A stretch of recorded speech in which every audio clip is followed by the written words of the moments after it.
Magandang araw mga egan, dito naman tayo ngayon upang i-share ko itong gagawin natin ngayon.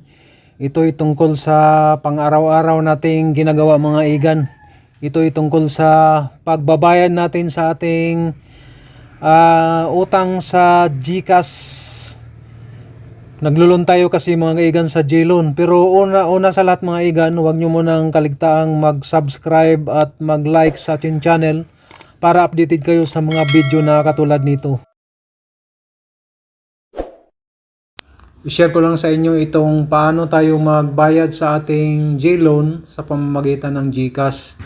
Kailangan kasing mayroon ka ng application na nakaano sa ating cellphone.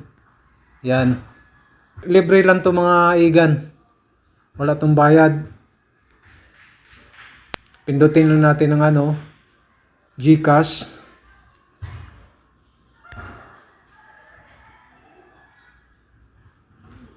Yan, dito mga igan ay mag-login ka muna.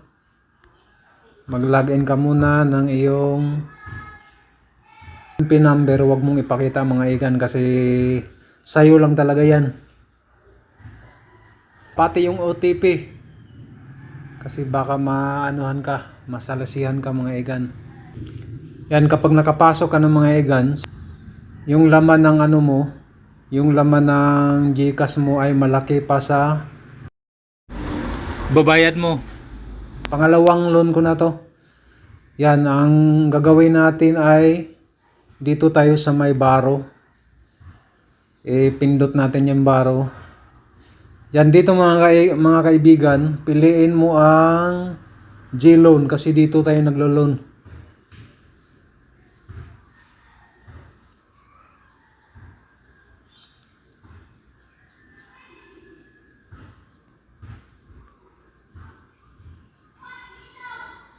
Ang bagal ng internet natin.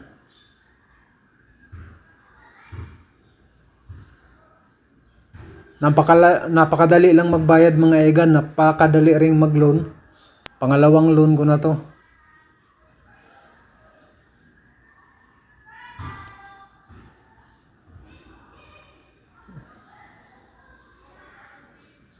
Baro tapos GLoan.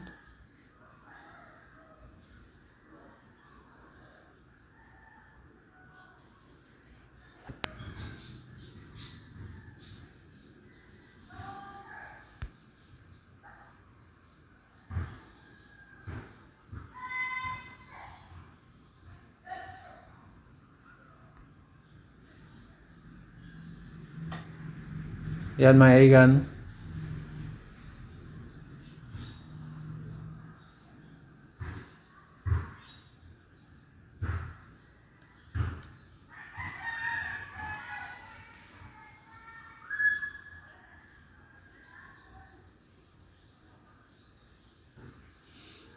Ito pala yung natin mga egan. Dalawa yung na-loan ko mga egan. Sinubukan ko lang to eh.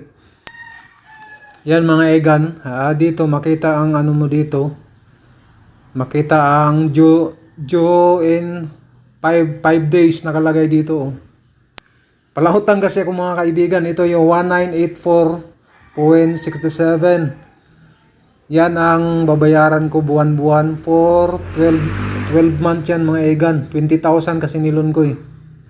Yung mga egan, 20,000. Tapos ngayon, lang natin kasi ayaw kong ma-delay, ma-penalty ba. Yan. Ganun lang. Ang babayaran ko ay 1984.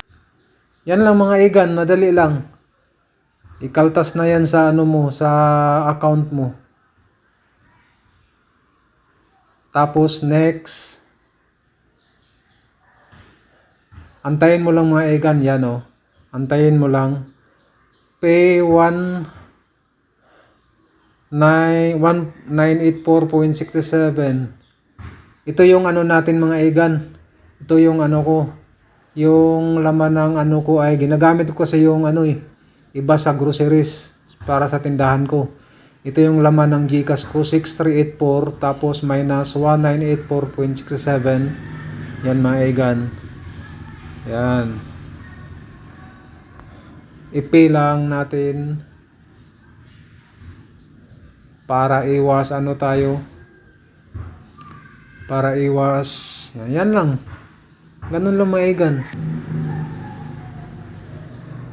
Yan, bayad na ako pang ano na to, mayroon pa akong 11 months na babayaran. Yan mga igan, maganda kasi dito mag-loan kasi madali lang, legit pa. Yan, kailangang mag-download tayo ng resibo para ma-save natin yung sa ano ba, i-okay natin pa para may receipt tayo. Ganun lang mga igan. Tapos tingnan natin sa ano, i-download lang natin, i-ok natin, tapos tingnan natin sa, babalik tayo sa ano. Yan, bayad na tayo mga igan, 4,399.75. Ganun lang kadali. Iwas ano ba, iwas due date ba. Ganun lang kadali ang pag ano sa pagbayad sa GCash gamit ang kanilang application na ano, na GCash. Madali rin mag-loan dito. Basta ano ka lang yung kung ano ka magbayad ba, updated ka magbayad. Tsaka hihingin yung mga ano mo, yung mga information mo. Yung mga ano talaga, legit talaga. Yung number ng ano mo, cellphone mo, address, tsaka tunay na pangalan. Yan mga igan. Meron na, nakabayad na tayo. Yan lang po ang ating video ngayon. Maraming po salamat sa inyong panonood at God bless.